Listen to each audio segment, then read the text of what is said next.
Very good morning to all of you students. APS classes Kudwar से अरविंद यादव, आपके biology teacher. तो जैसा कि हम समझ पा रहे हैं कि हम लोग कल की जो पिछली टॉपिक थी वो रिस्पायरेशन को लेकर के थी, यानी कि श्वसन, जीवों में श्वसन कैसे किन अंगों द्वारा होता है, उस बात पर चर्चा हुई। और उसके आफ्टर दैट हम लोगों ने लगभग श्वसन का जो एक ओवरव्यू होता है उसके बारे में डिस्कशन कर चुके थे।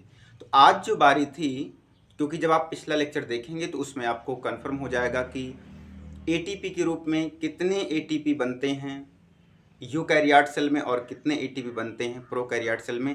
और आज सीखेंगे कि आखिरकार ग्लाइकोलिसिस जो होता है वो क्या होता है, और ग्लाइकोलिसिस की जो प्रोसेस है किस रिस्पिरेटरी सबस्ट्रेट में चलती है।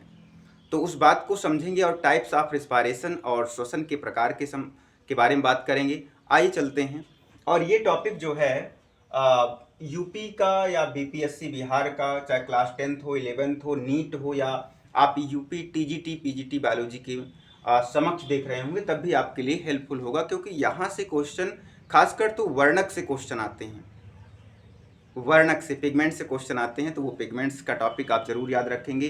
क्यों वहाँ से क्वेश्चन आते हैं उसका भी रीज़न है, क्योंकि कहीं पर कापर है तो कहीं पर आयरन है तो कहीं पर मैग्नीज है। तो यहाँ पर एक बात करें प्लांट के केस में, जहाँ पर हम लोग क्लोरोफिल की बात करते हैं, तो वहाँ पर भी कोई एक जो है मेटल होता है, धातु होती है, उस धातु का नाम आप बताने वाले हैं अभी कमेंट्स बॉक्स में। आइए बात को समझते हैं, टाइप्स ऑफ रेस्पिरेशन। तो देखिए, यहाँ पर जब श्वसन की बात करते हैं, श्वसन को मुख्यतः दो भाग में बांटा गया है, दो में। और ये दो भाग जो है किस बेस पर है, तो हम कह सकते हैं जो रिस्पायरेशन है ये डिवाइड हुआ है on the basis of presence and absence of oxygen. यानी कि जो रिस्पायरेशन का क्लासिफिकेशन है या रिस्पायरेशन को जो दो भागों में बांटा गया है वो उसका आधार क्या है। तो देखिए, क्वेश्चन को बनना है तो कहीं से भी बन सकता है, कैसे भी करके वो बन सकता है। तो जो क्वेश्चन का बेस है यानी कि रिस्पायरेशन, उसको किस बेस पर बांटा गया है, तो ऑक्सीजन की उपस्थिति और अनुपस्थिति के आधार पर दो भागों में बांटा गया है। तो अगर हम पहले भाग की बात करें, उस भाग का नाम है एरोबिक रिस्पायरेशन। एरोबिक रिस्पायरेशन जिसे हम लोग इन हिंदी बोल सकते हैं वायवीय श्वसन। वायवीय श्वसन, तो वायवीय श्वसन नाम से ही पता है, वायवीय श्वसन अर्थात जो रेस्पिरेटरी सबस्ट्रेट होंगे, चाहे वो कार्बोहाइड्रेट हो, प्रोटीन हो, फैट हो, तो अगर इनका जो ऑक्सीकरण हो, मतलब इनमें ऑक्सीजन की उपस्थिति में ऑक्सीकरण की क्रिया हो, तो उसे बोलते हैं वायवीय श्वसन। यानी कि ऑक्सीजन की उपस्थिति में, आप ऐसे लिख सकते हैं, ऑक्सीजन की उपस्थिति में श्वसन आधारी पदार्थ,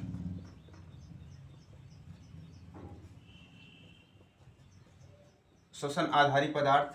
अब श्वसन आधारी पदार्थ आपको पहले से पता है, कार्बोहाइड्रेट हो सकता है, फैट हो सकता है, प्रोटीन हो सकता है। इनमें श्वसन आधारी पदार्थ में ऑक्सीजन की उपस्थिति, अच्छा वो तो हो गया। यहाँ पर ऑक्सीजन की उपस्थिति श्वसन आधारी पदार्थ में क्या हुआ, पदार्थ का पूर्ण ऑक्सीकरण,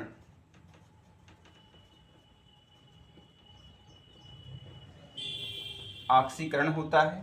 और क्या बनता है भाई, CO2 बनता है, जल बनता है, और एनर्जी का फॉर्मेशन होता है, अर्थात ऊर्जा बनती है। तो अब आपको ऊर्जा ये किस रूप में बनती है भाई, एटीपी के रूप में। एटीपी का पूरा नाम क्या होता है भाई, adenosine triphosphate. Adenosine triphosphate phosphate, ठीक ना, ये इसका पूरा नाम होता है, जिसे कोशिका की ऊर्जा मुद्रा कहते हैं, अर्थात सिक्का के रूप में जाना जाता है ये। तो एडेनोसिन ट्राइफॉस्फेट।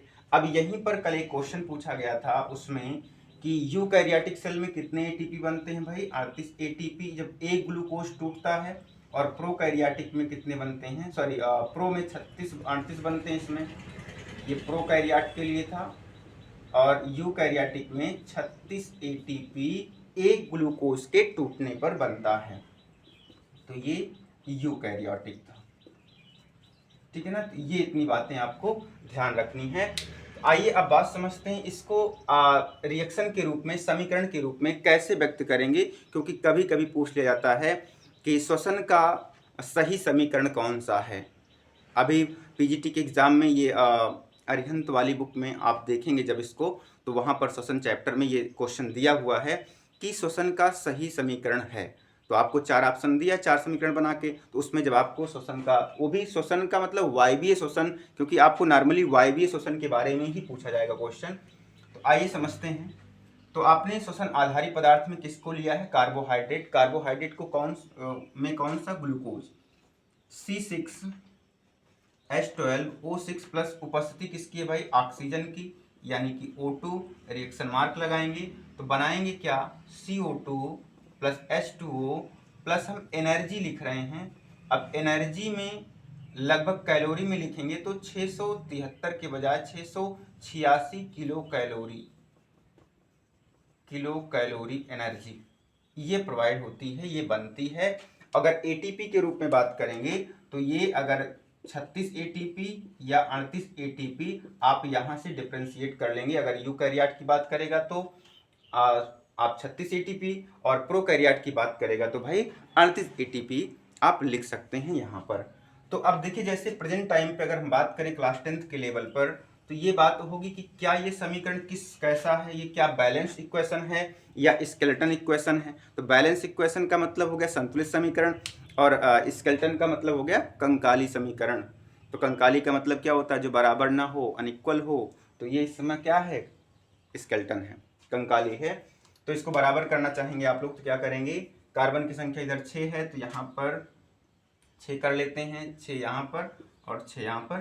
तो ये आपका सही समीकरण है श्वसन का, ठीक है ना, वायवीय श्वसन का। अब बात आती है यहीं पर एक छोटी सी चर्चा कर लें कि आखिरकार ये प्रोसेस चलती कहाँ पर है।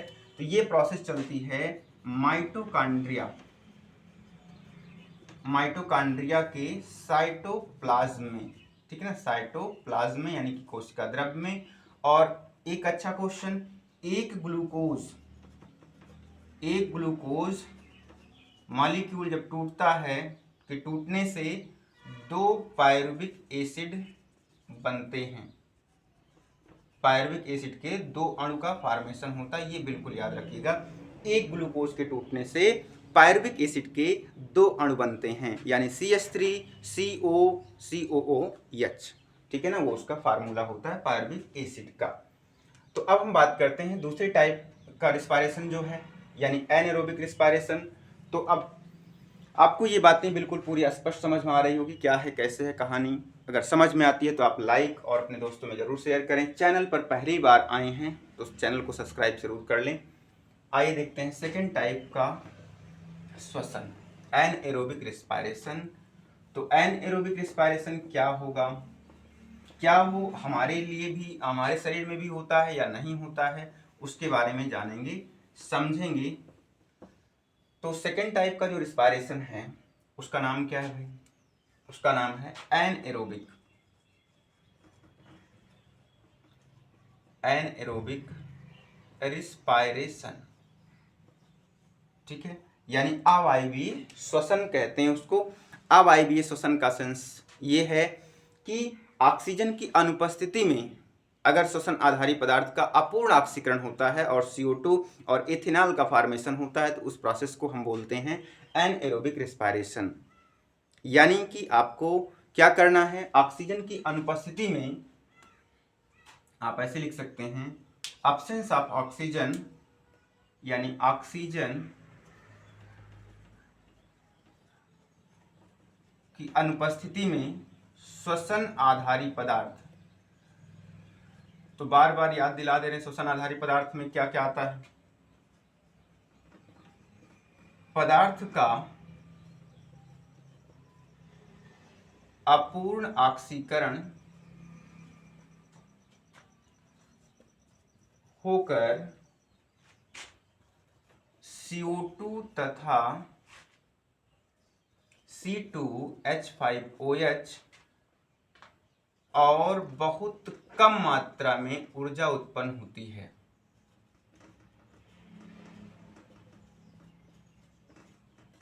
कम मात्रा में ऊर्जा बनती है या उत्पन्न होती है। तो आखिरकार वो कितनी मात्रा है, वो कितना ATP है, कितना ATP है? हाँ बोलिए, बिल्कुल आप कमेंट में आप देते रहेंगे इसका आंसर। जितनी देर हम इसको सॉल्व करें आप कमेंट में कर सकते हैं। तो अपूर्ण ऑक्सीकरण होगा, यानी ऑक्सीजन इसमें, जैसे इसके पहले में क्या था, ऑक्सीजन था ग्लूकोज के साथ, अब इसमें क्या होगा, C6H12O6 विदाउट ऑक्सीजन। अब यहाँ पे प्लस करके ऑक्सीजन आपको समीकरण में नहीं दिखाया जा रहा है, तो ये ध्यान रखिएगा। तो ये क्या बनाएगा, CO2 बनाएगा प्लस एथेनॉल यानी C2H5OH प्लस एनर्जी यानी ऊर्जा। अब वेरी लेस अमाउंट एनर्जी है, तो लेस एनर्जी में कितनी है, वो है 56 किलो कैलोरी या कितना ATP में बात करेंगे तो 2 ATP के रूप में ऊर्जा उत्पन्न होती। बहुत लेस अमाउंट है, बिल्कुल ना के बराबर समझें। तो ये जो है इसका एग्जाम्पल अगर देखेंगे तो ये बैक्टीरिया कह सकते हैं, बैक्टीरिया या ईस्ट सेल में ये जो है प्रोसेस चलती है। ठीक है ना, यहाँ तक बातें आपको बिल्कुल समझ आ रही होगी। तो जैसे अगर बराबर करना होगा, कंकाली समीकरण है, इसको बराबर कर पाएंगे, कर लीजिए भाई। 4 2 6 नहीं, 2 से करते हैं क्या, 2 से करें एक बार, 2 और यहाँ पे 2, 5 दूनी 10, 2 12। ठीक है, ये आपका बैलेंस समीकरण हो गया। तो अगर आपसे क्वेश्चन पूछा जाए अवायवीय श्वसन का समीकरण कौन सा है, सही है, तो आप इसको चेक करेंगे। वायवीय श्वसन का तो आप इसके पहले वाला सही करेंगे।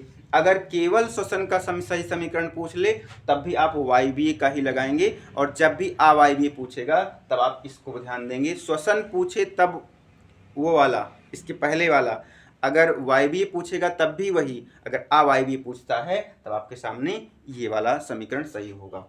ठीक है, तो ये किस प्रकार की कोशिका में था, सूक्ष्म जीवों यानी ईस्ट सेल में होता है। और कभी कभी हमारे शरीर में भी ये लैक्टिक एसिड का फॉर्मेशन हो जाता है, यानी कि लैक्टिक एसिड। तो ये जो लैक्टिक एसिड बनता है, ठीक है ना, ये कब बनता है, जैसे नॉर्मली हम आपसे बात करें, आप बहुत ज़्यादा परिश्रम कर रहे हैं, शारीरिक परिश्रम कर रहे हैं, दौड़ रहे हैं, मतलब आप हमेशा दौड़ते नहीं हैं, आराम से नॉर्मली काम करते हैं, लेकिन आपको किसी दिन अचानक बहुत ज़्यादा काम करना पड़ जाए, आपकी पेशियां जो हैं बिल्कुल एकदम इरेक्ट हो जाए, मतलब तनावपूर्ण हो जाएं, तो उस समय आपके शरीर में दूसरे दिन आपसे चला नहीं जाएगा ना, चला नहीं जाएगा, मतलब हाथ पैर नहीं उठते हैं। जैसे अभी दौड़ लीजिए 100-200 मीटर, तो दूसरे दिन आपके पैर उठने वाले नहीं हैं। तो क्यों? क्योंकि आपके शरीर में ऑक्सीजन, सेल्स को ऑक्सीजन पूरी प्रॉपर मिल नहीं पाई, तो अपूर्ण ऑक्सीकरण हुआ, तो फॉर्मेशन हो गया किसका, एथेनॉल का, और वो एथेनॉल कन्वर्ट हुआ किसमें, लैक्टिक एसिड में, और वही लैक्टिक एसिड आपके शरीर में पेन उत्पन्न करता है। तो हमारे शरीर में भी ये एनारोबिक रेस्पिरेशन बहुत अधिक कार्य करने पर होता है ये चीज़। तो वीडियो पसंद आए तो लाइक शेयर सब्सक्राइब, और इसकी नेक्स्ट जो टॉपिक होगी काफ़ी important for TGT and PGT biology, चाहे यूपी हो या BPSC हो या कहीं का भी हो, तो यानी कि जो रिस्पायरेटरी वर्णक होते हैं, पिगमेंट होते हैं, उसके बारे में कि मैग्नीज किस में, कॉपर किस में, आयरन किस में, और वो मैग्नीशियम किस में, क्या प्लांट सेल में होता है, इस पर चर्चा होगी। धन्यवाद।